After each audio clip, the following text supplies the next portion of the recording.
அனைவருக்கும் இனிய பொங்கல் நல்வாழ்த்துக்கள். Welcome back to happy home makers kitchen. எல்லாரும் நல்லா இருக்கீங்களா? இன்னைக்கு நம்ம பார்க்க போற ரெசிபி பொங்கல் வருது. நம்ம எப்படி சர்க்கரை பொங்கல் வீட்டில் செய்யறது அப்படின்னு பார்ப்போமா? சர்க்கரை பொங்கல் பண்றத 3 சிம்பிள் ஸ்டெப்ஸா டிவைட் பண்ணி நான் சொல்லியிருக்கேன். வாங்க இப்போ இதை எப்படி செய்யறதுன்னு பார்ப்போம். தேவையான பொருட்கள்லாம் என்னென்னு பார்ப்போமா? 1 கப் அளவுக்கு புது பச்சரிசி. நீங்க பொங்கலுக்குன்னு கேட்டீங்கன்னாலே புது பச்சரிசி கொடுப்பாங்க. இது கிடைக்கல அப்படின்னா 1 கப் அளவுக்கு மாவு பச்சரிசி எடுத்துக்கோங்க.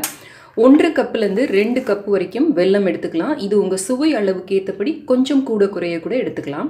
அப்புறம் 1/4 கப்புக்கு கொஞ்சம் குறைவாக பாசிப்பருப்பு.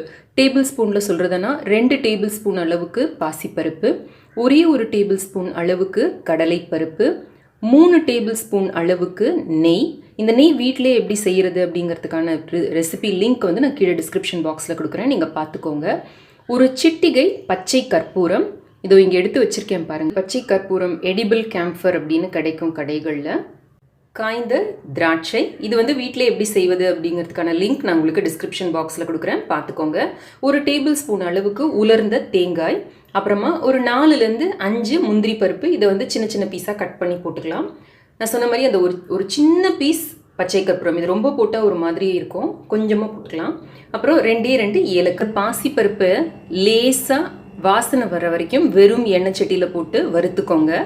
அப்புறமா இந்த கடலைப்பருப்பு, பாசிப்பருப்பு, அரிசி எல்லாத்தையும் போட்டு களைஞ்சிட்டு 4 பங்கு தண்ணியும் 1 பங்கு பாலும் வச்சு நல்லா குழைய வேக வச்சு எடுத்துக்கோங்க. நீங்கள் ஓப்பன் மெத்தடில் குக் பண்ணுற மாதிரி இருந்ததுன்னா இன்னொரு டம்ளர் கூட தண்ணி வச்சுக்கலாம். அதாவது 5 கப் தண்ணியும் 1 கப் பாலும் எடுத்துக்கலாம். நல்லா மசிச்சுக்கலாம். ரொம்ப ஓவராக மசிக்க வேண்டாம், பட் அங்கங்கே அந்த கடலைப்பருப்பு தெரிகிற மாதிரி, கொஞ்சம் ரைஸ் தெரிகிற மாதிரி மசிச்சுக்கலாம்.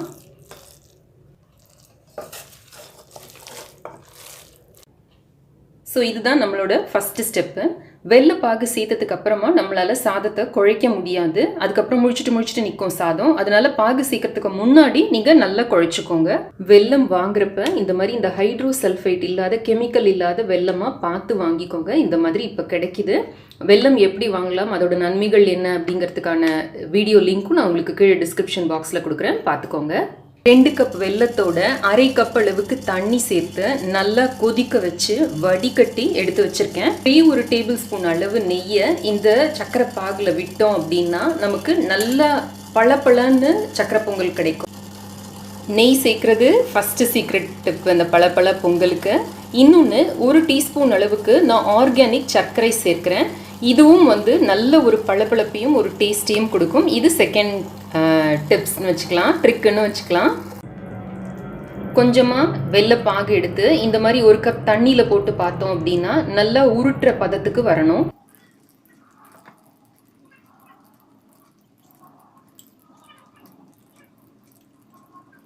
மாதிரி நல்ல சாஃப்டாக உருட்ட வரணும். இந்த மாதிரி இந்த தக்காளி பதம் கொண்டு வரதுக்கான ரீசன் என்ன அப்படின்னா, நமக்கு ஒரு நல்ல பளபளப்பான சர்க்கரை பொங்கல் கிடைக்கும். பார்க்கவே ரொம்ப நல்லா இருக்கும். அதே சமயம் நம்ம பருப்பெல்லாம் சேர்க்கறதுனால ரொம்ப சீக்கிரம் ஊசி போகாமல் ரொம்ப நேரத்துக்கு நல்லா இருக்கும் நம்மளோட சர்க்கரை பொங்கல். அது ஒரு தனி டேஸ்ட்டையும் கொடுக்கும். இதுதான் நம்மளோட செகண்ட் ஸ்டெப். 1 டேபிள் ஸ்பூன் அளவுக்கு நெய்யை காய வச்சுக்கலாம். முந்திரி, திராட்சை, இந்த காய்ந்த தேங்காய் எல்லாத்தையும் போட்டு பொன்னிறமாக வறுத்து எடுத்துக்கலாம்.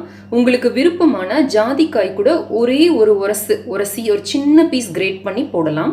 திராட்சை நல்லா உப்பி வந்து எல்லாம் பொன்னிறம் ஆனோடனே நிறுத்திடலாம். இது 3rd ஸ்டெப்.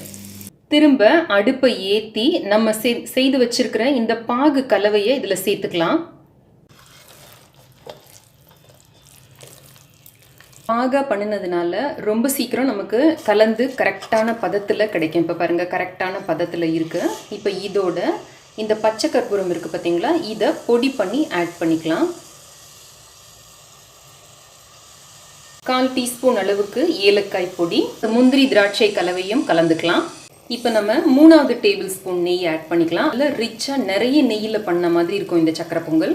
இந்த நெய் உருகிற வரைக்கும் ஹீட் பண்ணால் போதும். ரொம்ப நேரம் நெய்யை போட்டு ஹீட் பண்ண வேணாம், அப்போ தான் அந்த நெய் வாசனையோடு இருக்கும். நெய் நல்லா உருகிடுச்சு. இப்போ நம்ம கேஸை ஆஃப் பண்ணிடலாம். நம்ம போட்ட ஜஸ்ட் 3 டேபிள் ஸ்பூன் நெய்க்கே எவ்வளோ நிறைய நெய் போட்ட மாதிரி பளபளன்னு இருக்கு பாருங்கள். அது அந்த வெல்லத்தில் நெய் போடுறதுனாலையும் அந்த சக்கரை சேர்க்கறதுனாலையும் தான். கோவில் சர்க்கரை பொங்கல் மாதிரி நல்ல டேஸ்ட்டாக இருக்கும். நம்மளோட சுவையான சர்க்கரை பொங்கல் தயாராகிடுச்சு. அவசியம் இதை ட்ரை செய்து பாருங்கள். ட்ரை செய்து பார்த்து எனக்கு உங்களோட கமெண்ட்ஸையும் ஃபீட்பேக்கையும் கீழே இருக்கிற கமெண்ட் செக்ஷனில் எழுதி அனுப்புங்க.